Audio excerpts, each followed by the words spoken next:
Ladies and gentlemen, good day and welcome to Q4 and FY24 earnings conference call of Natural Capsules Ltd. As a reminder, all participant lines will be in the listen-only mode, and there will be an opportunity for you to ask questions after the presentation concludes. Should you need assistance during this conference call, please signal an operator by pressing star then 0 on your touchtone phone. Please note that this conference is being recorded. And I'll hand the conference over to Mr. Sayam Pukarna from TIL Advisors. Thank you, and over to you, sir. Thanks a lot, Neerav. Welcome, everyone. Good evening. Thanks a lot for joining us in this Q4 and FY24 earnings conference call of Natural Capsules Ltd. The results and investor presentation have been emailed to you and are available on the stock exchange. In case anyone does not have a copy of the same, please do write to us and we'll be happy to send it over to you. To take us through today's results for the quarter and for the full financial year and answer your questions, we have with us today Mr. Sunil Mundra, Managing Director, Mr. Raj Kishore Prasad, Chief Financial Officer. We'll be starting with a brief overview of the quarter and the year from Mr. Mundra, followed by a Q&A session. I would like to remind you all that anything said during this call that reflects any outlook for the future, which can be construed as a forward-looking statement, must be viewed in conjunction with the uncertainties and risks that the company faces. These uncertainties and risks have been included but are not limited to what has been mentioned in our annual reports. With that said, I would now like to hand over the call to Mr. Mundra. Over to you, sir. Thank you, Sayam. Good evening, everyone. Thank you for joining us today for the Q4 and FY24 earnings call. I am pleased to present an overview of our performance for the fiscal year 2024 and share our strategic outlook for the future. FY24 has been a challenging yet transformative year for Natural Capsules Ltd. Despite the headwinds, we have demonstrated resilience and adaptability. Our revenue from operations for the year stood at 155.42 crores, reflecting a decline of 9.83% compared to FY23. This decrease was primarily due to lower realizations in the capsule segment. Our EBITDA for FY24 was around 19.91 crores, a decrease of 43.18% from FY23, with EBITDA margins at 12.81%, down from 20.33% in FY23. Resultantly, profit after tax stood at rupees 5.55 crores, down by 69.92%, and EPS for the year was rupees 6.23 compared to 19.82 in FY23. The operating environment in FY24 presented several challenges. Domestically, we faced a difficult market with fluctuating raw material prices and availability issues. However, we managed to navigate these challenges by securing stable supplies and maintaining our production schedules. On the export front, currency availability issues in key markets such as Kenya, Ghana, Nigeria, coupled with logistic disruptions, particularly in the Red Sea area, impacted our performance. These currency issues create a two-way impact. They directly reflect on the exports of capsules to those markets and also impact the export of formulation that use our capsules. As a result, the volume that did not get absorbed in those markets led to higher supply in domestic markets and low realization for our capsules, directly impacting our profitability. Despite these challenges, we recorded an 18% growth in our export business, driven by new market entries and expanded business with existing customers. Our capital expenditure plans have been a critical focus area this year. We have made significant progress in our capsules and API segments. The installation of the first HPNC line was completed in March 24, and production has ramped up steadily through April and May. We plan to install the second and third HPNC line in due course, which will further enhance our production capacity. In the API segment, we inaugurated our kilo lab for small volume production batches and received the drug department license in the month of May. We are now in the process of obtaining final clearances from the Pollution Control Board and consent for operation, which will allow us to commence commercial production of large batches by August. Despite delays in executing our CapEx plans, we remain committed to our investment strategy and are confident in our ability to scale our operations profitably. Looking ahead, we are optimistic about our growth trajectory. The commencement of the additional HPMC line and the ramp-up of our API production will drive top-line growth and improve our margin profile. We anticipate higher realization in FY25 compared to the previous year, supported by a stable pricing environment and increased demand for our products. Our focus on R&D remains strong with ongoing investment in process improvements. We believe that our commitment to innovation will enable us to stay ahead of our peers and consistently deliver high-quality products to our customers. In conclusion, FY24 has been a year of resilience and transformation for Natural Capsules. Despite the challenges, we have made significant progress in our strategic initiative and are well positioned for future growth. It is important to note that during this challenging environment, our technology advancements and manufacturing efficiencies in the capsule business have come to the fore. Not only have we performed better than our peers, but we have also outdone ourselves compared to previous down cycles. In earlier downturns, our margins used to drop to single-digit EBITDA. However, this time we have maintained a 14% EBITDA margin on our standalone capsule business, demonstrating our resilience. We remain confident that as soon as the operating environment normalizes, we will start recording better margins. I would like to thank our shareholders for their continued support and faith in us. We look forward to sharing our progress and achievements with you in the quarters to come. Thank you. This concludes my opening remarks. I will now hand over to the moderator for the Q&A session. Thank you very much. We will now begin the question and answer session. Anyone who wishes to ask a question may press star and one on their touchtone telephone. If you wish to remove yourself from the question queue, you may press star and two. Participants are requested to use handsets while asking a question. Ladies and gentlemen, we will wait for a moment while the question queue assembles. Participants, you may press star and one to ask a question.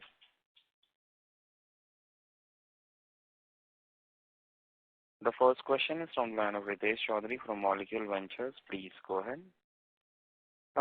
Good afternoon, sir.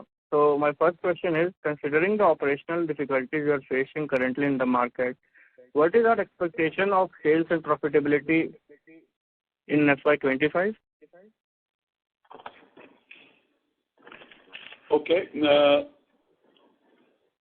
I think our understanding is that the capsule realizations have bottomed out in the year gone by. Hence, in the current year, we expect higher revenue from improvement in realization of sales from per unit of capsules. Additional HPMC line, which is already installed, another line which is going to come by in the year. Additionally, we expect improved exports as outlook in ROW market improves. At subsidiary level also, we expect contributions towards the consolidated numbers. Okay. So what kind of demand are we seeing in general in capsule segment? Demand, we have been able to produce and market almost 95% of our capacity. Demand is there and supplies are happening. It's only the question of the realization has gone down, and that is why the bottom line is it. Otherwise, there is sufficient demand in the market, both domestic as well as international. Okay, sir. Thank you, sir. My next question would be, since the PLI incentives were supposed to kick in from this year, what sort of projection have you built in for the PLI incentive for FY25, given that our capacity utilization will be low? Yes, the PLI was supposed to kick in from 1/4/23 actually, but considering the starting of the production in the current year in the Q2, at the moment it's difficult to anticipate what would be, because there are number of conditions there touching the production capacity for all the three products would be difficult. So what we might try and achieve is that the PLI for the one product, the prednisolone, we would focus on and try to meet the committed quantity. Once we do that, then we should be able to get some realization on the prednisolone capacities. That is our presumption at the moment. Okay, nice, sir. So, sir, I have one last question.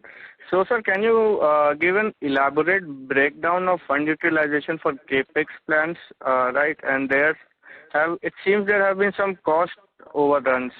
So, if you can give breakdown on that side also, and also the mix of the capital, how it's funded, like internal accruals or the part of that or fundraising. If you could just give some flavor on it.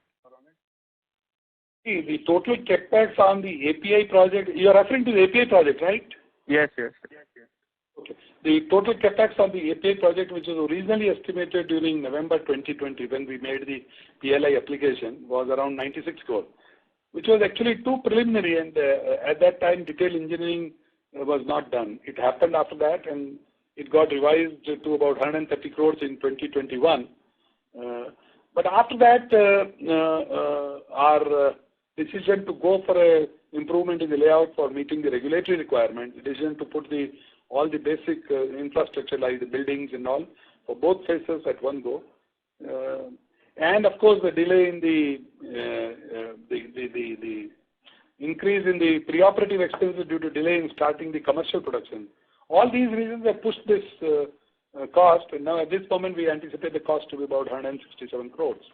So, of course, the cost has been already, as you are aware, that we have taken loans of about 48 crores, and then rest of it has been filled by equity. So, I think it's a well-balanced equity and loan which has funded the project. Okay. Well, that was it from my side. Thanks, sir. Thank you very much. Next question is from the line of Yogansh Jeswani from Mittal Analytics. Please go ahead. Hi, sir. Thanks for the opportunity.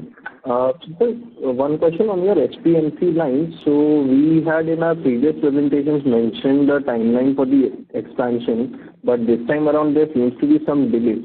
So can you shed some light on when are we expecting to operationalize the HPMC line? Go ahead.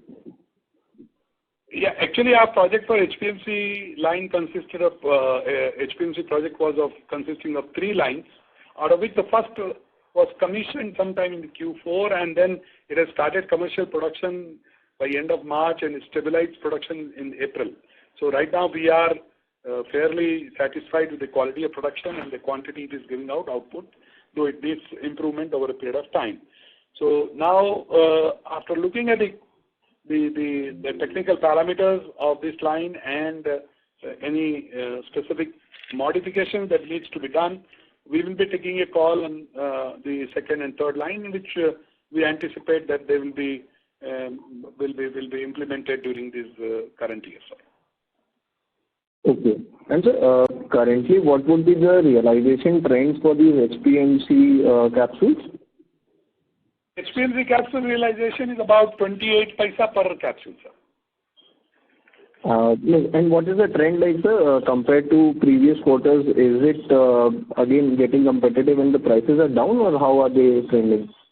HPMC, as there are not much competition, and HPMC customers also are niche, I don't foresee much challenge in this pricing, and we foresee a stable pricing at that level of 280 to 300.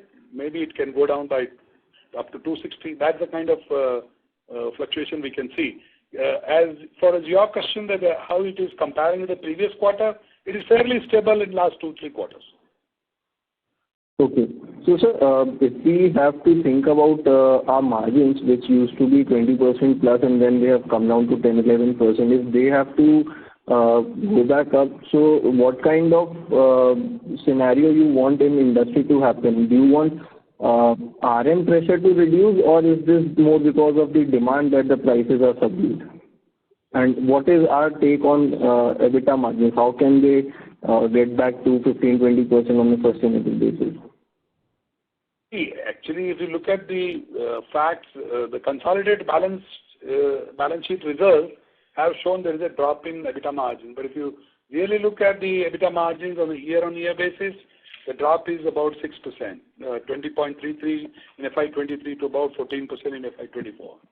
So, having said that, we do realize that the EBITDA margins have to improve, and I think it is mostly to do on both the fronts. Cost cutting would be one, where we will work on reducing our costs by.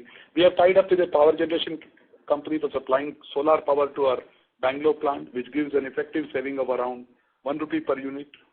Labor cost increases will be much lesser this year. That's our anticipation. We're also working to reduce our RM costs by better sourcing. So we hope that these measures would improve the EBITDA margin. On the other hand, we also expect the selling prices to improve in the coming quarters. We think that the fall in the pricing has bottomed out, and anything can go up from here onward. So definitely we anticipate that there's going to be an improvement in the EBITDA margin. Yes, sir. Okay, that's helpful. So secondly, on the API business, so again, there has been slight delays or in fact continuous delays in getting the approvals or, getting our production on stream. So if you could just elaborate what is the exact reason for these delays, and the way the things are happening now and there are these delays, how will the PLI thing get affected? Do you think there is a scope for government to reconsider the timelines, because if things get delayed more, we might miss out on few of the PLI timelines? Actually, the project was supposed to have started on 1/4/23. We were ready for the small volume batches in the month of September. But unfortunately, the Pollution Control Board license and drug license did not materialize, which have just come in the month of March. We got the Pollution Control Board permission, and we started selling the chemical intermediates, and we got the drug license in the month of first week of May, and we started selling the drug products for which we got the license. In fact, our R&D pipeline was pretty much ready with another totally 20 products of API molecules. So now we have already applied for another 8, another 10 are in pipeline. We initially got production license for 2 products. So, but for these delays, we would have started the revenue generation from last year, October itself. But unfortunately, because of these statutory compliances, permissions, we were stuck. Now, the bigger plant, which is to produce the larger capacity, is now, we have to get the consent for operation from the Pollution Control Board, and for which all the actions that are and have been taken. Our ZLD plant, zero liquid discharge plant, which was a mandatory requirement for the larger operation, has been made ready and inspected. So going forward, we anticipate, actually another factor affected all these was the general, no government officers were working during the silent period due to the general elections going on, and therefore we anticipate that post 4th June, the quicker action by most of these departments. So we anticipate that by end of June or so, we get this final consent for operation for the large capacity plant, and we start taking the sterility trials and the validation batches immediately thereafter. Got it, sir. And so, in past you had also mentioned that we were working to develop 2 KSMs which we were yet to crack. So, any progress or update on those? Out of those 3 KSMs, 2 are already done, and then we have been able to manufacture hydrocortisone and prednisolone. There were other products for dexamethasone and betamethasone, out of which betamethasone also has been fairly developed, and we are getting output on the expected lines. It needs optimization as we go on upscaling. The dexamethasone we are still working on.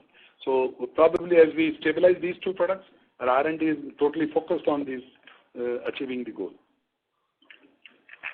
Okay, that's helpful. And sir, last question. So, in past we have consistently maintained that we expect our API business to give us 20% plus EBITDA margins and more or less 2.5 times asset turns.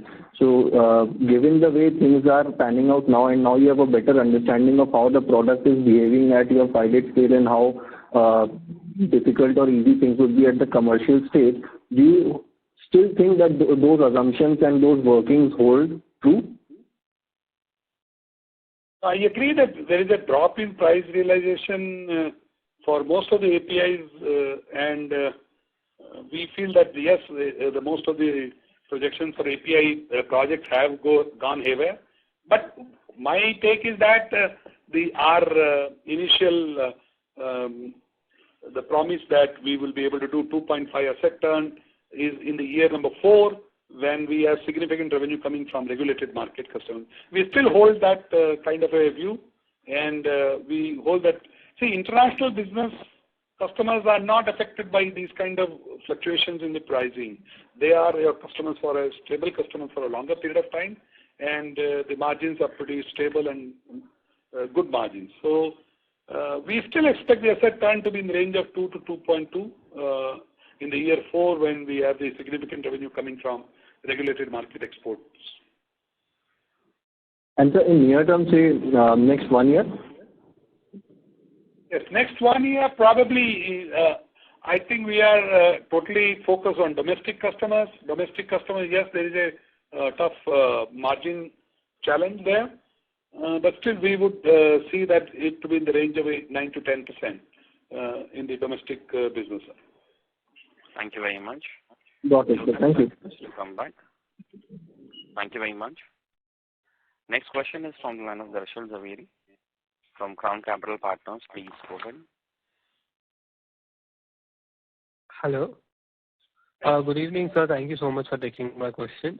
So, sir, just wanted to, ask, with all the new lines and new avenues that we see, so what kind of revenue growth are we building in for FY25? Because HMPC line would be a new avenue, and we are seeing some better realizations in FY25. So what kind of revenue do you think we will be able to clock in, sir? Sir, keeping aside all the uncertainties of the business, we anticipate somewhere around 200 to 210 crores of revenue coming in. This is worked out based on our current gelatin business, expecting higher realization by around, say, 5%, maybe additional HPMC line which is already installed, another line which may come through the year, and additional export revenues which we are looking from ROW market. So these revenues plus the revenue from subsidiary level, at the consolidated level, we would expect about 200 to 210 crores. Oh, perfect. So that's great to hear, sir. And with these higher revenues, we'll be able to go back to our FY23 operating margins, right, sir? We'll be able to clock in 20%, sir? I would say that the capsule margins would definitely improve from the current level of 14% on annual basis, which is, of course, in Q4 we got the EBITDA margins were around 12%. So probably they will go up by another 2-3% not.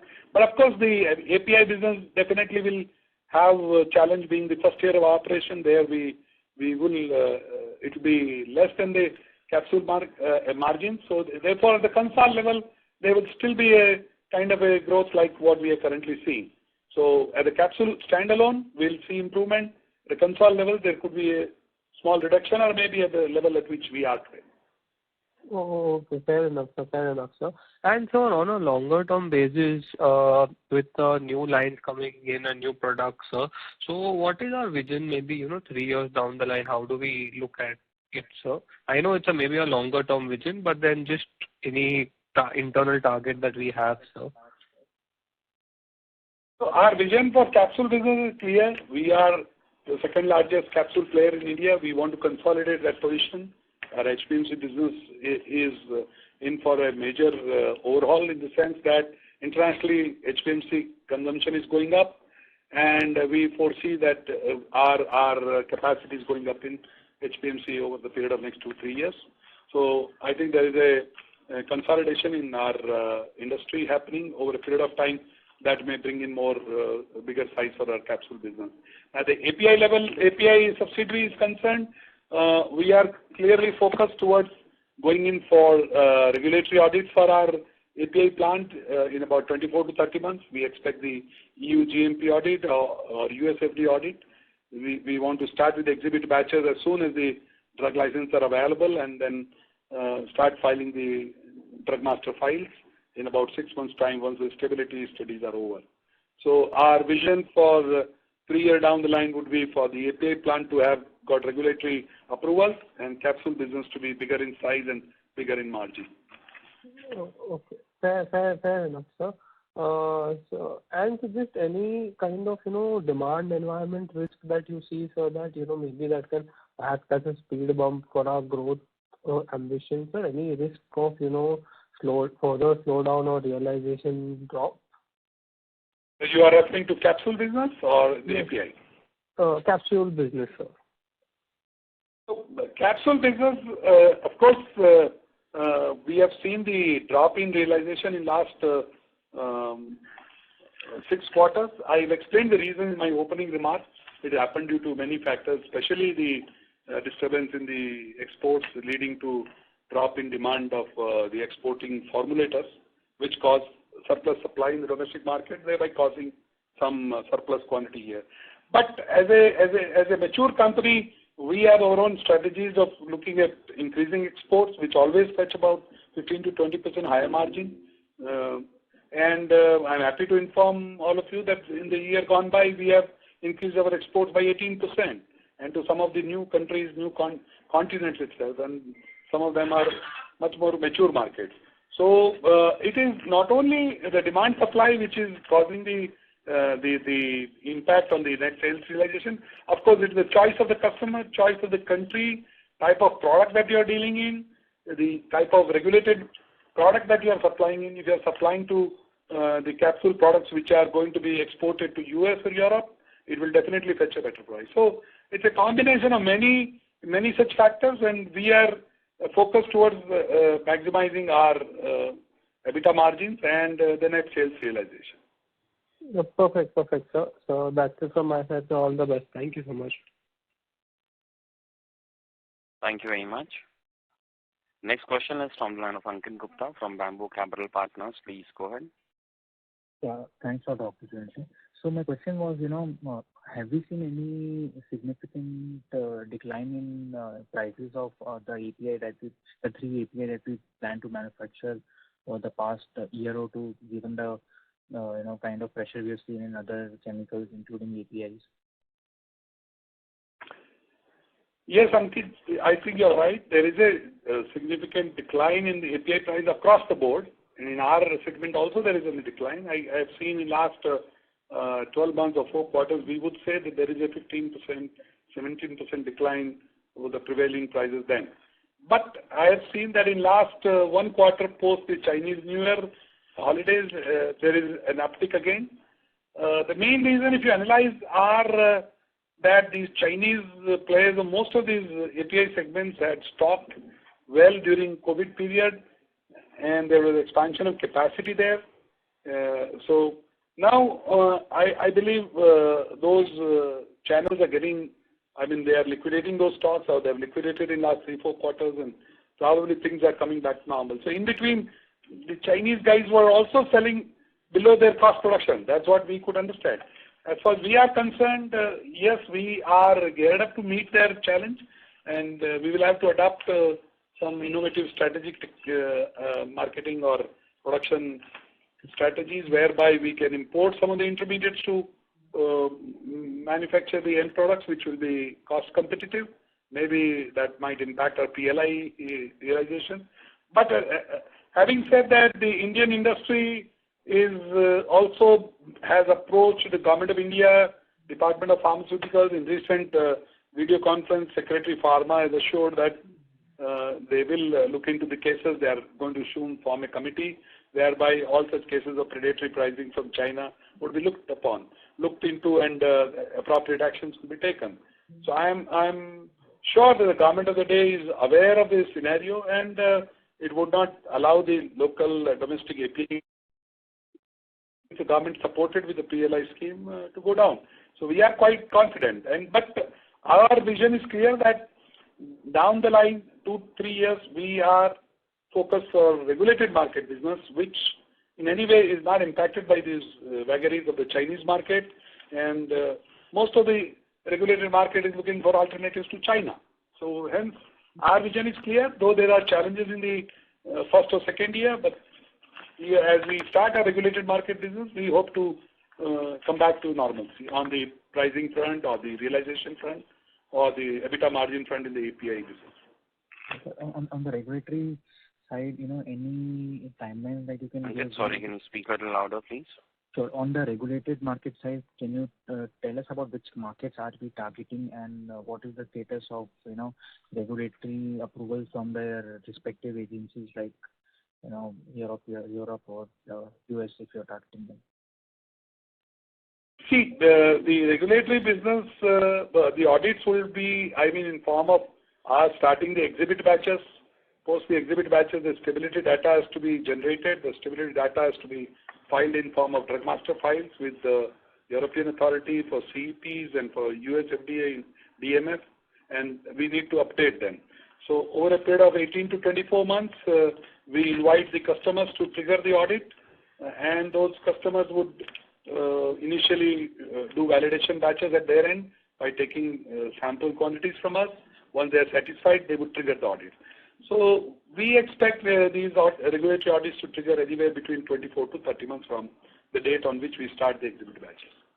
So, even in best case, the regulated market revenues for our API business will not start before FY27, mostly in the second half of FY27, and it might be possible that it will spill over to FY28. I think somewhere around the second half of 27, yes. Second half 27, we expect the regulated market business, and for a full year of operation, it will be FY28. Sure. Because, how do you see the ramp up happening in the API segment? We will be starting from second half of FY25. So let's say FY26, even if you sell in the domestic market, what kind of revenues are we planning to generate? Domestic market revenues in the current year, since we are looking at full operations of about 2 quarters, we are anticipating something like about 45 to 50 crores of business. And will we break even? There may be cash break even. Yes, we are anticipating cash break even there. Okay, and FY26? FY26 could be about 125 crores. It all depends on how soon we are able to get the approvals for our derivative products. Some of the derivative products for ROW exports will start going out from next year, but we will require some expeditious drug licensing approval. So once they come in, I think our revenues can go up. But in any case, we anticipate about 125 crores. Given the domestic market is like... Sorry, can I talk a little louder, please? Sure. So, just wanted to, understand one thing from you, sir. Domestic imports are a big chunk of the market. The entire market is imported and will be like, the only manufacturer in 2 of the products. In the third product will be one of the 2 manufacturers. Why aren't we so bullish on our domestic markets itself, given all these are imported products, Just wanted to know your views on our... Ankit, it's basic our Indian tendency of looking at the price sensitivity. People are very, very price conscious. So I'm not that pessimistic. We are optimistic. We have seen some cases where government has gone out of the way and promoted the local industry. In case of a company in Gujarat which came up last year with progesterone, and government instructed top companies in India who were importing to stop importing and buy locally, even though it was costlier. So I'm anticipating something of that sort should happen. And we have already approached. We are in continuous touch with the officials in the Department of Pharmaceuticals. And we hope that people will support the domestic industry, even though we might not be fully competitive, but look at the import duty, the expenses, the involved 8 to 10% price difference always will be there, because 7.5% import duty, 1 to 1.5% of expenses involved. So we would be rather having that advantage, and I'm optimistic that we will gain more business. Next year, probably if the ramp up happens, it can increase. Yes, you're right. Sure. Sir, at 120 crore Sorry to kind of interrupt you, revenue. Ankit. May I request you to come back for a follow-up question, please? Sure. Thank you. Thank you. Next question is from the line of Anupam Agarwal from Lucky Investment Managers. Please go ahead. Thank you so much, and good afternoon, and thank you for the opportunity. So my first question is, we closed this year at a 10% overall sales decline. Can you break it down into volume? And you talked about realization drop. How much is the realization drop for the year? Actually, there is a volume has grown, whereas the realization has dropped by about one. Answer? Yeah. Yes. So 10% drop down in sales is, I would say, on top of the increase in volume by around 3 to 4%, whereas margins have dropped by about 7%. Sorry, can you come again? 3 to 4% volume growth. 1 minute, wait.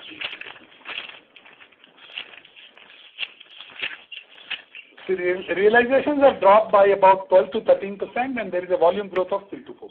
So thereby, 10% net drop in our revenue. And also you mentioned that 18% is the volume growth in exports. So does that mean domestic volume growth has declined? Yes, we have a deliberate policy. We try to divert the domestic business to international business so that we get better margins. Understood. And sir, how much was this volume and price for the quarter, YOY? You mean say the export business? No, for the overall business that we did 40 crores for the quarter. It's a 7% YOY growth. How much is volume and how much is price? Volume growth would be about 2 to 3% as compared to Y on Y. Understood. Second question is on the HPMC line 1. You mentioned you've already started and capitalized. How much capex had we invested in the first line? First line capex has been around 7 crores. 7 crores. And what is the likely utilization in the first year of operation, which is FY25?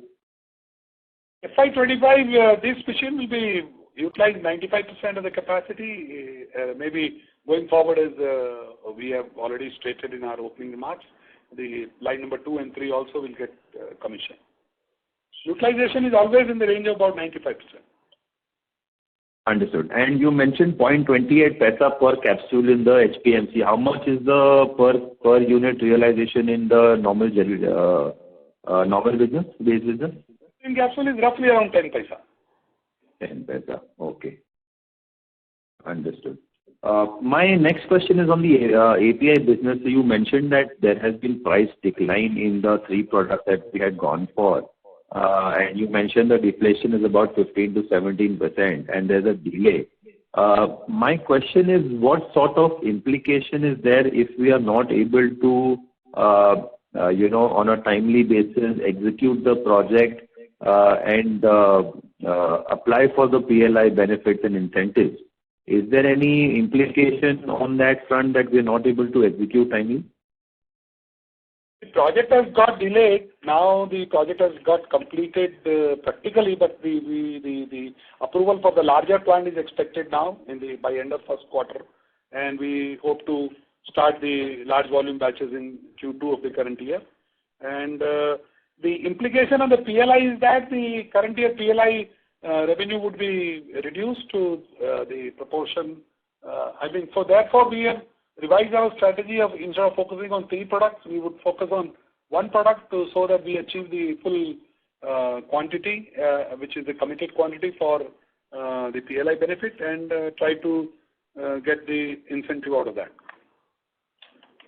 Okay. And of the 167 crores capex, how much have you invested so far in FY24, and how much is spillover to FY25? I think only about 11 crores is remaining to be spent. As on 31st March, we had spent 156 crores, around 11 crores. So most of that has already been spent, except maybe another. Understood. What is our cost of debt, sir? Overall cost of debt? All around 9%, 9 to 9.25%. Understood. Understood. That's all from my side. I'll come back in the queue if I have any more. Thank you. Thank you. Next question is from the line of Chirag from Ratnatraya Capital. Please go ahead. Hi. Good evening. Thank you so much for the opportunity. Sir, I just wanted to understand, is my understanding correct that we are one of the lowest cost producers of capsules? Yes, our cost of production has been one of the most minimum, I would say, because this is on the basis of our claim that we have been manufacturing on a machine which is producing the highest output. And assuming all things being equal, I would say my cost of production is less. The other producers are having overheads which I believe are higher than ours. So we believe that our cost of production is low. So, actually, my next question, the question is related to this fact. If that is correct, then at 10-12%, when we are making 10-12% margins, is it fair to assume that a bunch of industry participants would be either underwater or at broadly just break even? Yes, you are right, sir. So this year, the domestic industry, there are multiple participants who sort of probably have been basically manufacturing at cost. Yes. Understood. And so when you expect an evolution of price around, say, 4-5% next year, is that what your expectation is from the current broadly 9.5 paise to more like 10 paise next year? Yes, I'm expecting that. Yeah. So if that happens, then won't our margins go back to more 20% because everything else is fixed cost, right? Predominantly below that. I can't reconcile that with the 14% guidance that you also gave. Just wanted to understand that because at 10 paise, we'd probably be able to generate a 5.5 paise gross profit and probably a 2 rupee EBITDA. I would say our margins are definitely going to improve. Say I expect 5% realization improvement, but that need not necessarily get converted into 5% EBITDA margin improvement because certain costs will also go up. So I presume that there will be a reasonable increase of about 3% in EBITDA margin going forward. Understood. So what you're saying is that the ASP increase is coming along with some RM cost increase also. So gross profit itself would not go up that much per capsule. Yeah, RM and other overheads. Overheads are always annual growth on the labor cost, electricity cost, and all those will always be there. So we anticipate there will be some increase in input costs. So therefore, on totality, we could see about 300 basis point increase in EBITDA number. Understood. OpEx per capsule, you expect that to go up by 8-10%? Is that a reasonable expectation? Could you please come back again?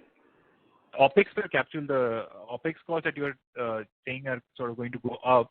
Is that going to be in the 8-10% range? Is that a reasonable way to think about it? Annually, it has been growing at the rate of about 8-10% OpEx cost, which invariably consists of mainly the salaries and wages and of course the electricity cost.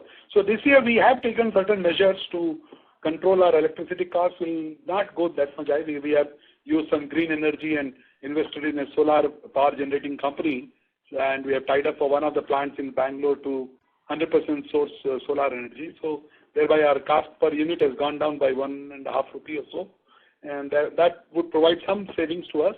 And otherwise, OPEX costs should go up by 6-8%, but I expect it to be in the range of 5-6%. Understood. And sir, exports, though it has grown 18-20% this year, it's still, our base is decently small given the overall market size. Is there anything that's sort of broadly stopping us from dramatically, shifting more and more capacity to exports?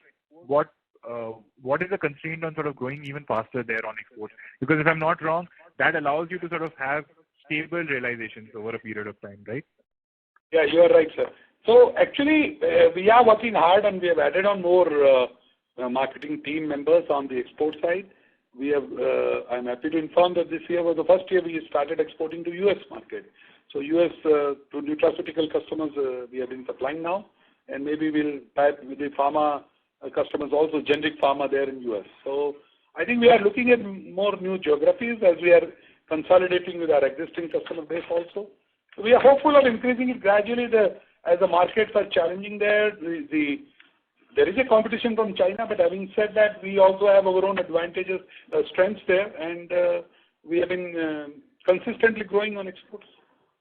Thank you very much. Chirag, sorry to interrupt you. May I request you to come back for a follow-up question? Okay. Thank you. Next question is from the line of Arun Singh, individual investor. Please go ahead.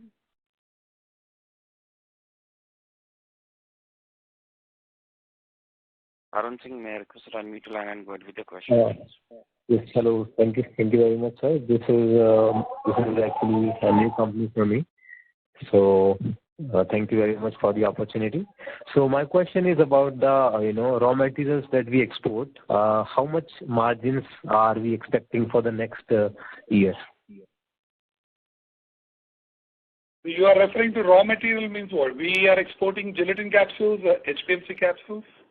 Yes, sir, both. I want to know about both of them.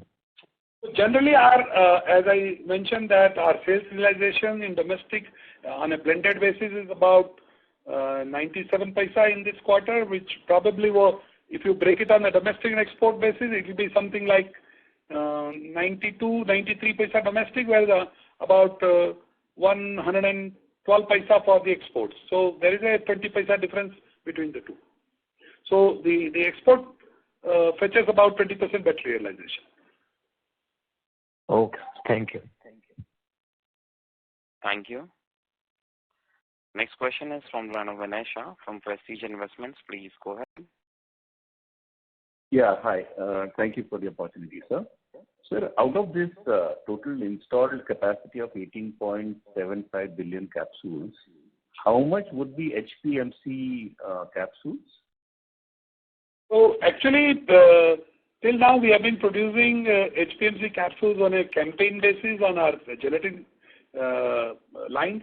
So this was the first HPMC dedicated high-speed line that we introduced, which added on 750 million in this current year. Our gelatin capacities are about 18 billion, 750 is the HPMC capacity. Okay. And once we add these two proposed lines in FY25, what will be the total HPMC capacity? And how much more money we will spend for these two lines? Our total HPMC capacity would increase to totally about 2.25 billion. Mm-hmm. Okay. So total capacity will move towards 21 billion, somewhere around 21 billion. And okay. We will have to spend another, because already part of the money is spent on the project, we need to spend another 4-5 crores or 7 crores for completing the project balance. Okay, so for remaining two lines, we will be spending 5 to 7 crores more. Yes, maybe. Okay.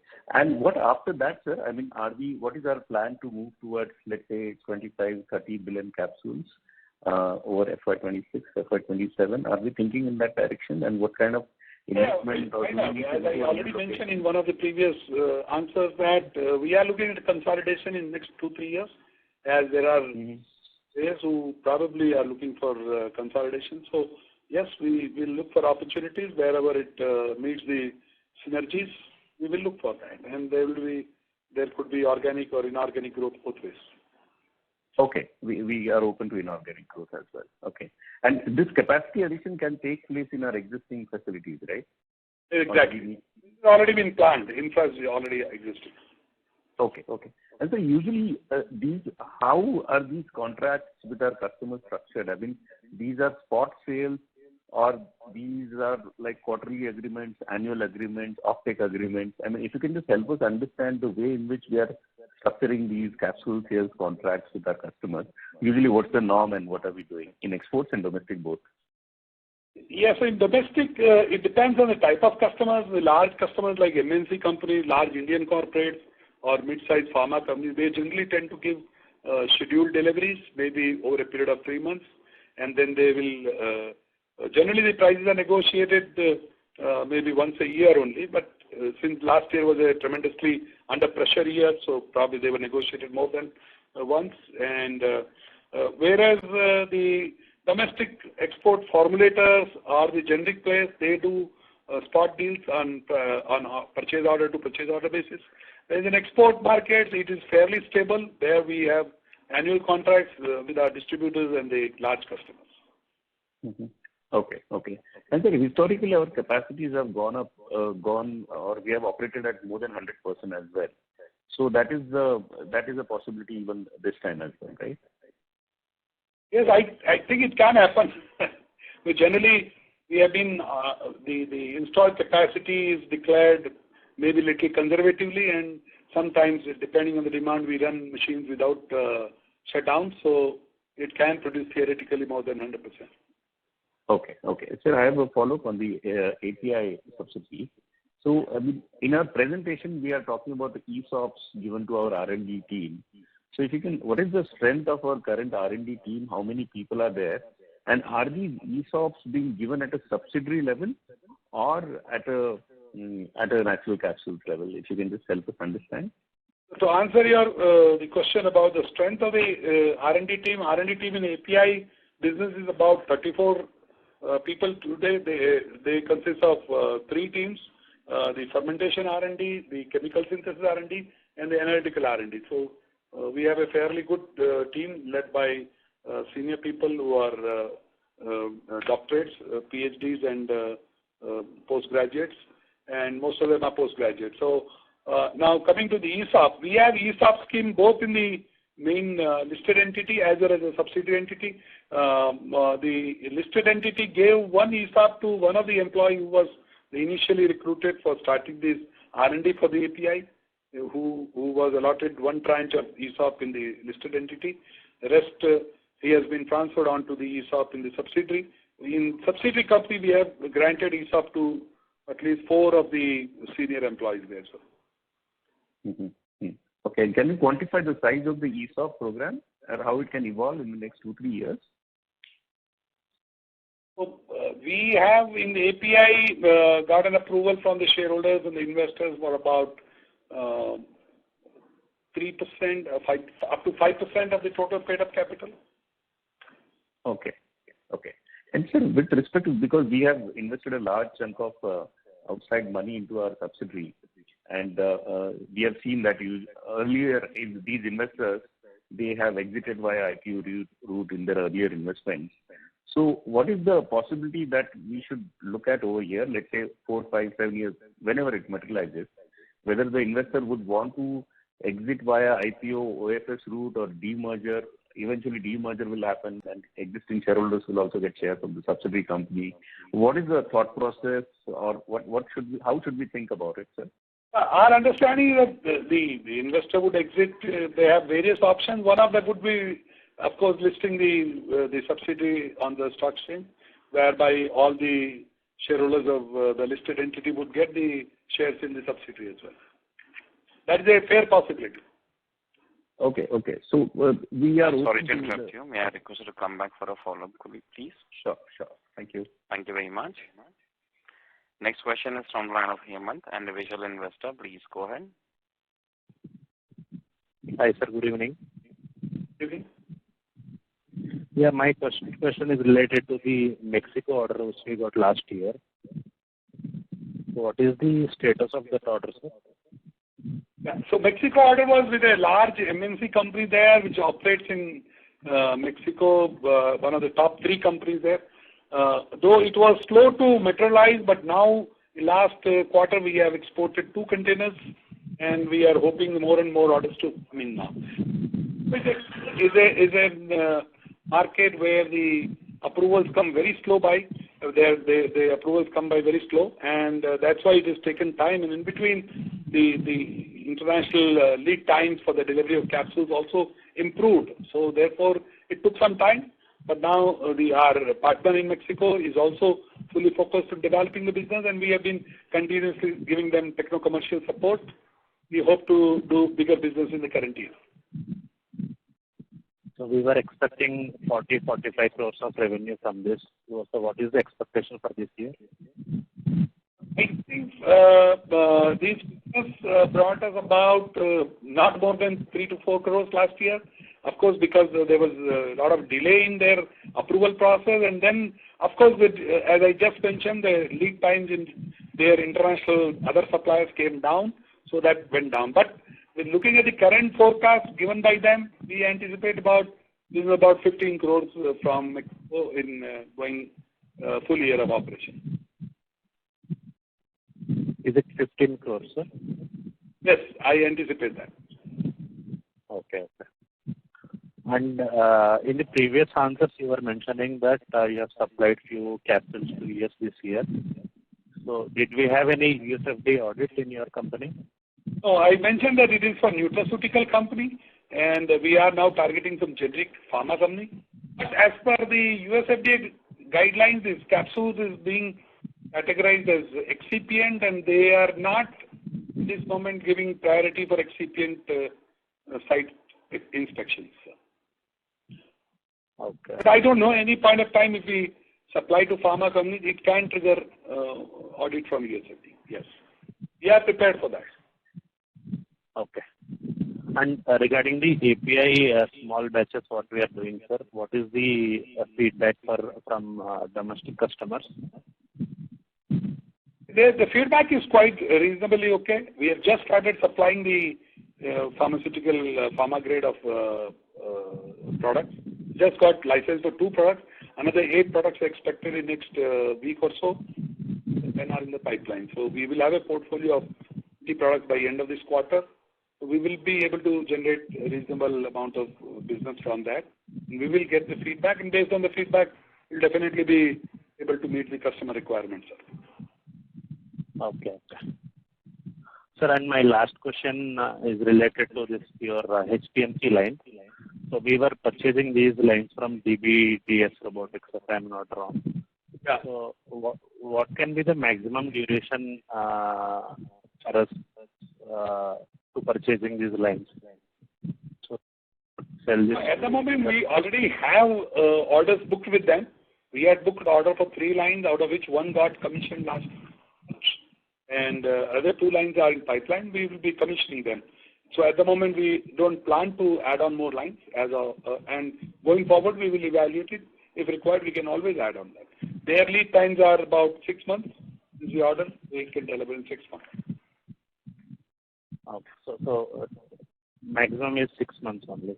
Right. Yeah. So if you are not purchasing any line in next 6 months, they can start selling outside. They are, in fact, we had an understanding with them about the high-speed lines. Till about last year, they did not sell. But once our uptake is not there, they are free to export it to other countries. Okay. And we can sell it internally in our country as well, right? If we do not continuously procure from that. Okay. Okay, sir. That's it. I don't have any other questions. Thank you. Next question is from the line of Praveen Sharma, individual investor. Please go ahead. Yeah. Hello, sir. Am I audible? Absolutely. Yeah. Just one question. I think the earlier participant asked this. Since most of the delays from the part of, the regulators, wherein we got delayed due to the pollution, license and the drug license, is there a possibility, and are you exploring writing to the government to give us an extension for the PLI? We have spoken on this subject, and not only me, there are several projects which are impacted like this. Out of the 43 products, there are at least about 27 products which are still facing delays from various angles. So the Department of Pharmaceuticals, the concerned officers are still not able to commit anything on the extension of the scheme, whereas they are helpful in expediting the approvals. They have been writing to the concerned officers at the state level to expedite that. But they have still not been forthcoming in committing on this. They said this is an in-principle decision, and only at the Niti Aayog level they will be taking some decision. So far we have no clarity on that. Mm-hmm. Okay. And, basically because the delay was, basically the delay was on part of the state government also, one can consider it. I'm sure you would be, all of you would be raising it to the government, and they should, favorably consider it. And, sir, you said that we got the license for 2 products. So we had PLI for the 3, correct? And we are, we have applied for 8, but we have a capacity ready for 3. So which one is the missing one? No, Mr. Praveen, the licenses we got for the derivatives, now the main PLI products are to be expected in next 10 days. And our focus, as I just mentioned in my earlier answers, was that in the current year, in order to take some PLI benefit, we would be focusing on one product since we are already through half of the year by the time we launch the large-scale batches. So we will focus on a product called prednisolone, and then we will try and achieve the targeted capacity as committed in PLI scheme. The other two products will also be taken up, and as we commission our other two lines of fermentation, right now 2 trains have got commissioned, another 2 trains have to come, so other 2 products also will be taken up. Okay, sir. Thank you very much and all the best. Thank you very much. Next follow-up question is from the line of Ankit Gupta from Bamboo Capital Partners. Please go ahead.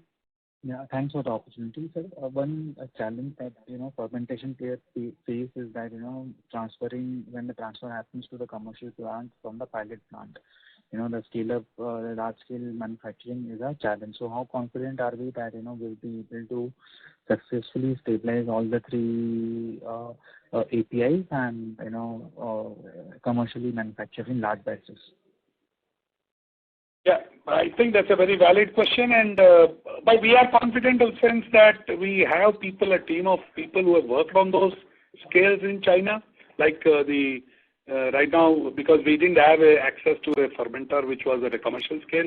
We have done batches up to 300 liter fermenter, and now we are scaling up to 1 KL and then to 10 KL to 60 KL.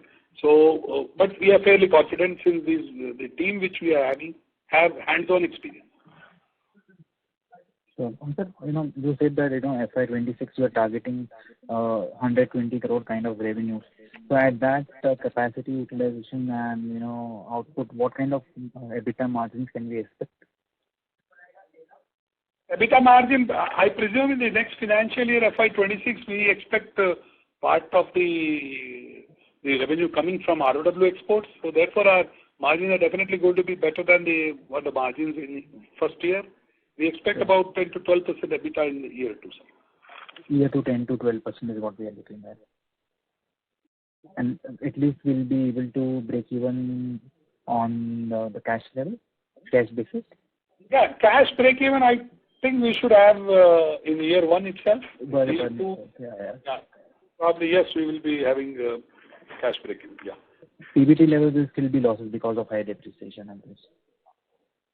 Yes, there is interest costs are not that high. Of course, it is looking at the overall scenario, interest costs are under control. Okay, and depreciation will be like 170 crore kind of capex, so around 8 to 10 crore per annum.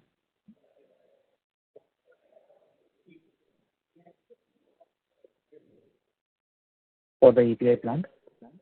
Yeah. Okay. Thank you, and wish you all the best. Thank you. Thank you. Next question is from the line of Godwin, individual investor. Please go ahead. Thank you for taking my question. Sir, we have already applied for 16 API licenses, right? 26 API licenses, right? Yeah. Hello? Yeah, we can, please go ahead. Yeah. Sir, we had already taken approval for manufacturing of 26 APIs, right? Apart from including this 3 ones. Those were test licenses taken for R&D in stability batches. 26 test licenses means we had taken the permission to do stability studies on those 26 molecules, of which 20 were completed in our R&D center and were transferred, the tech transfer docket was transferred to our commercial site, and those 20 we have applied for manufacturing license now. Fine, sir. And how soon can we expect these things to get materialized in the production phase? Production is already, as I mentioned to you, 2 products we got the license, started the commercial production. Another 8 are expected in about 10 days or 12 days. Another 10 licenses by 30th June. It took us some time for the first license because first license consisted of not only the product license but the facility approval. So they took some time. But once the facility is approved and the first set of licenses are received, follow-up additional product license come little easier. So we expect these 20 product licenses to be available with us by June, and based on the order position, we hope to start supplying those products. Okay. And one more question from my end, sir. Since we are the single producer of some of these mentioned APIs, how do you see the competition intensity scaling up into this thing? And what competitive advantage we have in blocking other competitors from this sector? I would say that probably our project is backward integrated fully. One is that advantage, so probably we don't have to be dependent on intermediate supplies from China. So fluctuation, we will be able to commit a longer term price to our customers. Second is probably with the only type of plant outside China with a fully backward integrated fermentation and synthesis kind of a facility, we have a much better chance of exporting to regulated markets.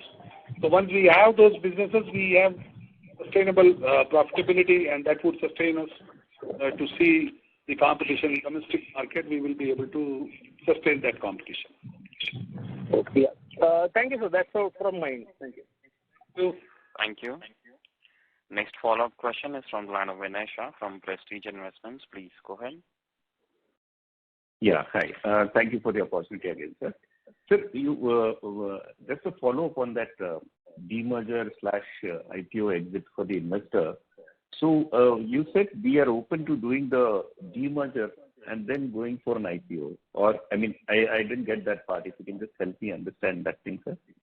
The demerger of a subsidiary of a listed entity is a technical listing. Basically, it's a technical listing. So there is no need for us to do an IPO as such to list the stocks. So effectively demerging the company will lead to listing of the stocks. So to give an exit to the investor, probably this is one of the routes which they have proposed, and we have thought about it. But there are secondary sale is another option, buyback by the company is another option. So there are multiple options given there. Okay. But the current inclination is towards doing a demerger. It would be decided, sir, about we still have some time to deliberate upon. It will depend on the situation, the kind of the financial strength the company has at that point of time, and how it pans out. We will do a decision will be taken, and I'm confident that if not for giving exit to the investor, in any case it will be done. In case the companies are doing well, it will be demerged and listed stocks will be available to all the shareholders. Okay. And sir, what would be, if you can just give us some sense on the timeline for the domestic market, because our products will have to go through the validation batches, then approvals, then DMF changes, etc., even for the domestic manufacturers as well. So, and because I assume the export markets will take some more time to take off. But by when can we expect the end derivative sales to start in the domestic market? The domestic market is again, Mr. Vinay, consists of three types of customers. One who are generic players would probably look at our data, will take a quick testing of the samples and start buying. Then there are some mid-level companies who put their product into stability. Maybe 3 months is the timeline for those kind of customers. Then there are some of the bigger customers which probably have big brands and all that. Probably they come and audit the plant, and then probably that we take it as 6 to 9 months as a timeline. But those customers which are looking at exporting their finished products to some of the regulated markets, yes, it might take some time. Probably they might wait for our audit to trigger, or maybe they might itself be helping us to trigger the audit. Okay. Just last question from my end, sir. You said we are open to some M&A activity in the capsules space itself, and since we are the second largest, so what kind of capacities are there available in the system? I mean, are there many players with 2 billion capacity, 5 billion capacity who are available for sale? They are not efficient. They are not able to efficiently manage their operations because of scale, or what is the landscape of these smaller players who may be up for grabs? I mean, if you can just help us understand that scenario. There are a couple of companies with a range of about 6 to 8 billion capsules capacity each, and we have got some hints from them, and then which so far at this moment we are lying low. Maybe at the appropriate time we'll take a decision. So there are opportunities available there. Okay. And usually, sir, what is the life of this plant or life of the equipment, capsules machine that we buy, capsules line? I think easily about 25 years plus. Okay. Okay. Sure, sir. That's it from my end, sir. Thank you very much. Thank you. Thank you. Next question is from the line of Ketan Athavale from RoboCapital.in. Please go ahead. Hello, sir. Thank you for the opportunity. Sir, you mentioned that 3%. Ketan, sorry, we are losing your audio. Can you please come in a better reception area? Okay, I'll just a minute. Am I audible now? Yes, thank you. Yeah. Sir, you mentioned a 3% improvement in margin that you expect. So by when can we achieve that? So we are working on that. Probably maybe in Q2 we can see that improvement coming in. So entire 3% by Q2 you are saying? That could be. Oh, this is for console level, right? No, this is for capsule level. Capsule. Okay. Yeah. Console level, as I already told you, this is the first year of operation. Probably our margins in the API subsidiary would be much lesser than the average EBITDA margin in the capsule unit. So probably at the console level, it will be less than the average. Okay, got it. Thank you. Thank you very much. As there are no further questions, I will now hand the conference over to Mr. Mundra for closing comments.